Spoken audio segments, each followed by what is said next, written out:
Hello friends! Last weekend I participated in the Game Maker's Toolkit Game Jam, itch.io's largest game jam. For those who are new to game dev or are just unfamiliar, what is a game jam? A game jam is similar to a hackathon. Participants have a short amount of time to create an entire playable game. For this year's GTMK Game Jam, we were given 4 full days or 96 hours to create and upload our games. I've participated in several game jams in the past, including Global Game Jam, Bracky's Game Jam, Ludum Dare, and the largest local event in my city, Toronto Game Jam, with varying degrees of success. If you're a developer, or at least an aspiring one, I recommend trying to participate in one at least once. Most of them are free, so you don't have anything to lose. Even if you don't finish a game, you've at least started a project, and you have some idea of where to go from there. Every game jam usually has a theme, which you'll have to design your game around. The theme for this year was Loop, which was announced on GMTK's YouTube channel at 1 PM local time. I was working with a partner, Lee, who is also a dev, but mostly focuses on art for game jams. However, many people join and develop games for game jams entirely on their own. We started by brainstorming ideas that we thought might fit the theme, thinking about things like time loops. Things that loop, like yarn that could have been a neat twist on a Sokoban, or an Ouroboros in a snake-like game eating its own tail. Looping level gameplay like Silent Hill PT, except you're just living your normal everyday life. Ultimately, we decided we needed a simple concept that could be very well polished and landed on racing around a Mobius strip, except every time you complete a lap, a hazardous clone repeats your previous lap on an infinite loop. Wednesday afternoon. With the concept decided, I started checking out the Godot asset library to see what could be done with the vehicle body node. After that, I started trying to figure out how I could draw a Mobius strip in-engine using math instead of having to model it. Using the mathematical formula, I was able to generate quads with textures and collision, but it left a gap between the start and the end that I had to manually bridge. The result didn't look very good, so I covered it up with the starting line and hoped nobody would notice. Trying to get the car to stay on the track proved annoyingly difficult, since the vehicle body physics were specifically designed to have uniform gravity. Thursday morning.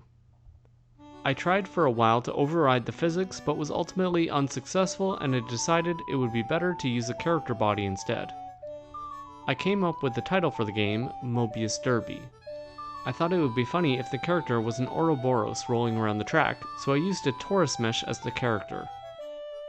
It took a little bit of work to figure out the physics, but eventually I was able to get the character body to reorient itself to stay upright on the track and have gravity applied toward the track surface.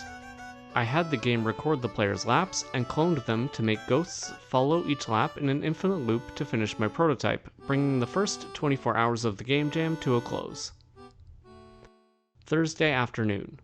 I started adding collectible gems to the track that would allow the player to go faster, like coins in Mario Kart. Randomizing the positions of the gems around the track, I figured it would be annoying to the player to see gems on the underside of the track where they can't reach them, so I spent a while coming up with a system that would spawn gems only ahead of the player but off screen, then clean up the gems behind them. I also needed to add all the game flow like a title and game over screens so the player could both start and end the game properly. Friday. On Friday morning, I had a wisdom tooth removed. The procedure wasn't too bad, but it did leave me in enough pain that I couldn't bring myself to do much work on the project. Lee, however, continued to work on assets. Saturday. Saturday was spent designing and implementing the project assets. We decided that the Ouroboros wasn't very interesting and leaned into the derby theme with a roller skating cat instead. While Lee was modeling and animating our character, I implemented the sprites, tweens, and general user experience of the game. By the end of the day, we had a fairly well-polished, playable game that we were satisfied with. Sunday morning. We started Sunday morning by uploading a working copy of the game just to be safe. We've had problems with itch going down when it came time for everyone to submit their projects in the past. While Lee was recording voiceovers, I focused on adding accessibility features like the controls, settings, and credit screen so we can give proper credit to the other creators of the assets we used in the project. We uploaded the final version of our game an hour early and made sure to test it thoroughly, double checking that everything was submitted properly for the Game Jam. You can play the game on my itch page linked below. Game jams are a great way to quickly get out an idea, or just practice your skills as a game developer. If you ever have the chance to join one, either remotely or at local events, I highly recommend it. Did you participate in GMTK's Game Jam? Share your game in the comments below. If you like game development content and tutorials, please consider liking and subscribing. It'll really help grow my channel. Thanks for watching.